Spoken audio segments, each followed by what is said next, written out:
Muy buenos días. El día de hoy vamos a continuar con nuestra grabación de serie de cápsulas jurídicas. Recientemente en nuestro país se están produciendo una serie de reformas a la legislación laboral y a diversas legislaciones como la Ley del Seguro Social y otras que tienen que ver directamente con las relaciones laborales. A fin de contribuir en aclarar algunos conceptos fundamentales que tienen que ver con esto, vamos a abordar hoy el tema de la sustitución patronal. ¿Qué es la sustitución patronal y en qué casos se puede realizar? Cuando hablamos de una sustitución patronal, hablamos de un cambio de patrón. Hablamos de una figura jurídica que está establecida en la Ley Federal del Trabajo en el artículo 41. Es decir, ¿es legal? Sí es legal hacer una sustitución patronal. Pero, ¿qué tengo que hacer o en qué casos tengo que emplear la sustitución patronal? El tema se ha puesto de moda recientemente porque el pasado 23 de abril se produjo una reforma a diversas legislaciones, entre ellas la Ley Federal del Trabajo, en las cuales el Gobierno de la República, a través de la Cámara de Diputados y la Cámara de Senadores, se pronunciaron para prohibir la presencia del outsourcing en las empresas en México de una manera incorrecta. ¿Por qué digo incorrecta? Porque según las estimaciones del gobierno federal, 4.600.000 trabajadores aproximadamente en México estaban o están todavía subcontratados por empresas prestadoras de servicios en la modalidad de outsourcing. Es decir, son son trabajadores de esas empresas que son enviados a trabajar con un tercero y este tercero realmente es el que recibe el beneficio directo de su trabajo. Sin embargo, la estimación que hace el gobierno federal es que muchas de estas empresas, no todas, hay que aclararlo, no pagan seguro social, no pagan Infonavit, no pagan Afores y por supuesto los trabajadores que pertenecen a estas empresas pues no pueden evidentemente aspirar a un sistema pensionario con el seguro social porque no hay una cotización de por medio. No pueden considerarse semanas de cotización en la vida de la historia laboral del trabajador porque simple y sencillamente no está dado de alta en el Instituto Mexicano del Seguro Social. Muy bien, evidentemente es correcto y nosotros como despacho jurídico especializado en materia laboral, por supuesto que creemos que la medida es correcta en el sentido de que todos los trabajadores en México deben gozar de la seguridad social y de los beneficios que la legislación de manera general les otorga.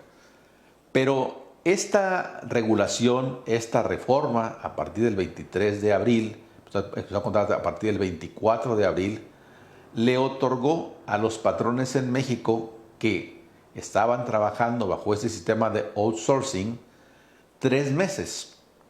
3 meses en los cuales se concede un periodo, vamos a llamarle así, de gracia, en los que el patrón tendrá o podrá, si así lo desea, trasladar a los trabajadores que tenía en el esquema del outsourcing, los trasladará como trabajadores directos, es decir, ya no serán trabajadores de esta prestadora de servicios que lo único que hacía en realidad era simular ser el patrón, porque realmente jurídicamente lo era ante el Seguro Social, pero no le daba órdenes, realmente el que recibía el beneficio del trabajo era el patrón que nosotros laboralmente le llamamos patrón beneficiario.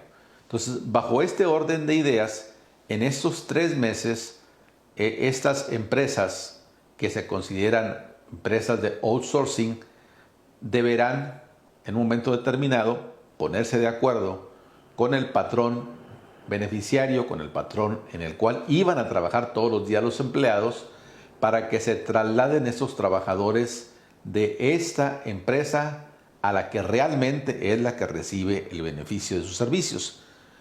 Una de las modalidades, la más sencilla, para poder trasladar a estos trabajadores, que la relación laboral se vea ininterrumpida, que la relación laboral no se vea afectada con los trabajadores, pues es trasladarlos a través de una sustitución patronal.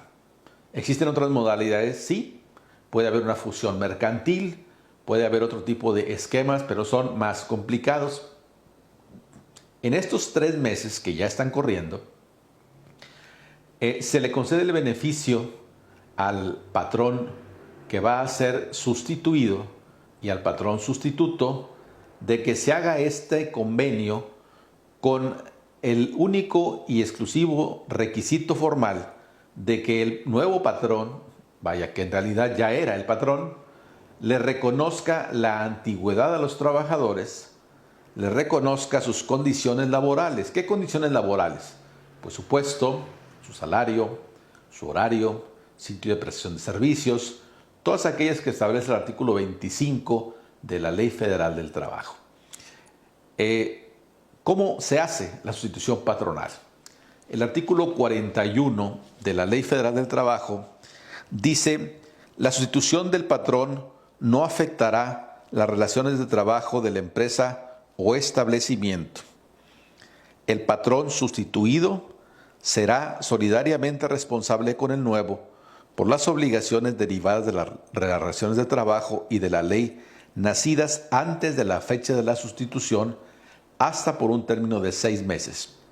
Concluido este, subsistirá únicamente la responsabilidad del nuevo patrón, pero agrega el legislador: el término de 6 meses a que se refiere el párrafo anterior se contará a partir de la fecha en que se hubiese dado aviso de la sustitución al sindicato o a los trabajadores. Es decir, ya no podemos, no debemos, y nunca debió de haber sido, hacer algún tipo de acuerdo a espaldas de los trabajadores. Se les tiene que notificar a los trabajadores, darles un documento en el cual se les informa que a partir del día en que se hace la sustitución patronal, su nuevo patrón va a ser la empresa fulana de tal, con registro federal de causantes y con todas las características. Obviamente, en la mayoría de los casos, es realmente la empresa en la cual trabajan. Es realmente la empresa en la que van todos los días. Es la empresa donde han venido desarrollando sus labores, algunos por muchos años, y obviamente administrativamente aparecían como empleados de un tercero. Pero realmente el que recibía el beneficio de su trabajo, pues era el que ahora, ante la ley, les va a reconocer su fecha de ingreso, su puesto, sus salarios, sus horarios, todo lo que está establecido en la ley. Esta reforma le dice de una manera muy clara a los patrones en México que si no hacen este movimiento en un término de 3 meses que fenece en el mes de julio de este año, de ahí en adelante van a tener que acreditar realmente que hay una sustitución, es decir, un cambio de un patrón a otro patrón. Es decir, van a tener que demostrar que hubo venta de sus bienes, traslado de los bienes del patrón que es sustituido por el sustituto, de tal manera que se va a complicar en muchos casos hacer una sustitución patronal bajo las nuevas reglas que entrarán en vigor a partir de julio. Otra de las cosas que el gobierno ha sido muy enfático es en el sentido de que tu patrón, que vas a ser el patrón que va a entrar ahora como patrón sustituto en lugar del sustituido, no vas a poder a partir de agosto deducir el gasto. El gasto que tú estás pagando, vaya de los salarios y demás prestaciones, ¿sí? No lo vas a poder deducir a menos que te regularices, a menos que hagas lo correcto y puedas en un momento determinado ya asumir en forma directa las obligaciones. Yo en mi práctica profesional a lo largo de más de 37 años, conozco empresas en las cuales bajo este esquema, aún las que se pueden llamar como de outsourcing, que así le llama ahora el gobierno federal, Estas empresas sí han pagado seguro social, sí han pagado vacaciones, prima vacacional, aguinaldo. Lo único que no pagaban era reparto de utilidades. Es decir, realmente los trabajadores de esas administradores de personal, en muchos casos, no tenían reparto de utilidades. Bueno, lo que se busca a través de esto, y creo que es correcto, es que todos los trabajadores en México pues tengan la posibilidad de tener todos seguridad social, que tengan Afores, que tengan Infonavit y que tengan los demás beneficios que la relación laboral les da. Pero hay que ser claro, hay que hacer dos cosas fundamentalmente. La primera es hacer un convenio en el cual el patrón sustituto, que asume las obligaciones laborales y de seguridad social y en general todas las de relación laboral, este patrón sustituido y el sustituido se identifican en el convenio, acreditan su personalidad jurídica para obligarse, establecen la lista de los trabajadores que van a pasar a ser de una entidad a otra entidad. Se establecen nombres, se establecen registros federales de causantes, se establecen fechas de ingreso, se establecen puestos, se establece salario diario integrado, todas las condiciones laborales para que quede con perfecta claridad que el patrón sustituto está asumiendo y está reconociendo el pasivo laboral, es decir, el costo que va a representar en un futuro el dar por terminada la relación de trabajo en caso de que no exista una causa justificada. Esto creo que es un buen avance en general para las empresas y también para los trabajadores.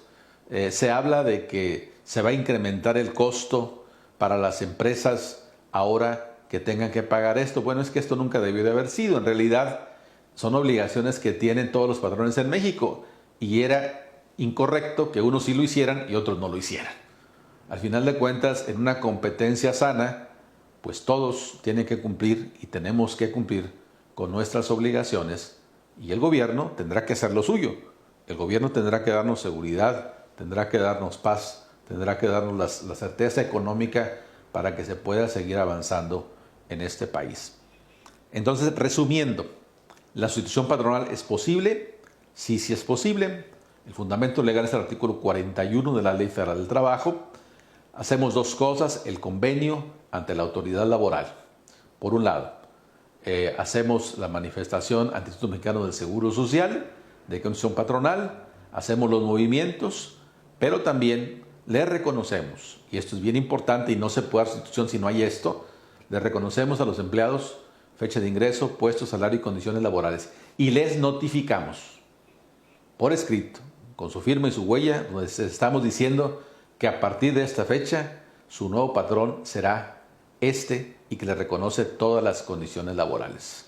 Esto va a propiciar que haya mayor seguridad jurídica y va a propiciar dos cosas fundamentales: que el trabajador tenga los derechos que siempre debió de haber tenido, por un lado, y por otro lado, obviamente la recaudación del gobierno va a aumentar necesariamente porque los outsourcing, que les han llamado en la prensa los outsourcing malos, parece que hay outsourcing malos y buenos, los outsourcing malos vamos a llamarle también porque así le llaman en la prensa, estos van a tener que cumplir ya con las obligaciones, van a tener que establecer esto. Ahora, ¿desaparece por completo la figura del outsourcing? No, simple y sencillamente que se limita. Es decir, se habla de que una sociedad, una empresa normalmente se registra en el sistema de administración tributaria.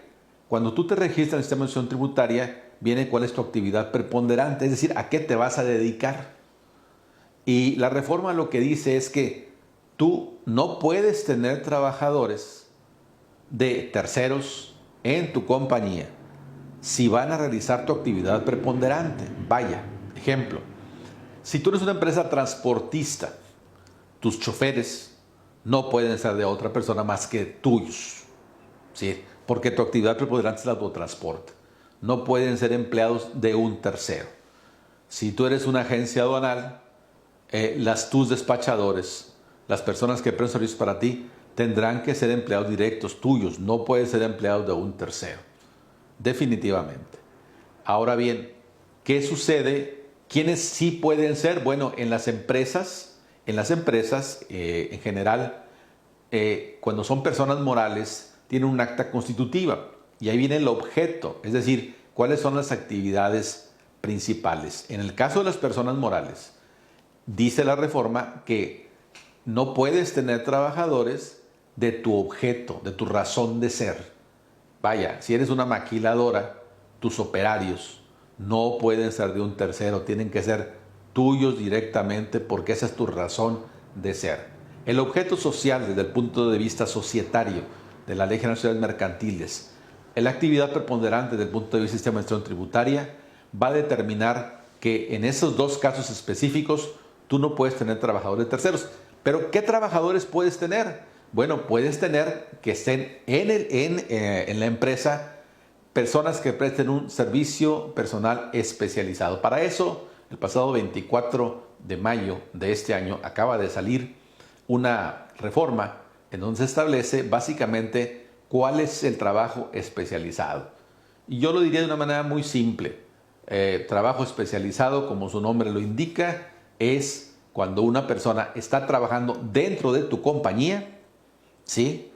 Pero está desarrollando una actividad que no es tu objeto social, que no es tu actividad preponderante, pero tú la necesitas y tiene que estar físicamente ahí 8 horas del día, por lo menos, una jornada. Esa persona puede seguir siendo, sí, nada más que la empresa que presta ese servicio de outsourcing, no del objeto, no de la actividad preponderante, tendrá que registrarse. Si no se registra, no podrá desarrollar esta actividad.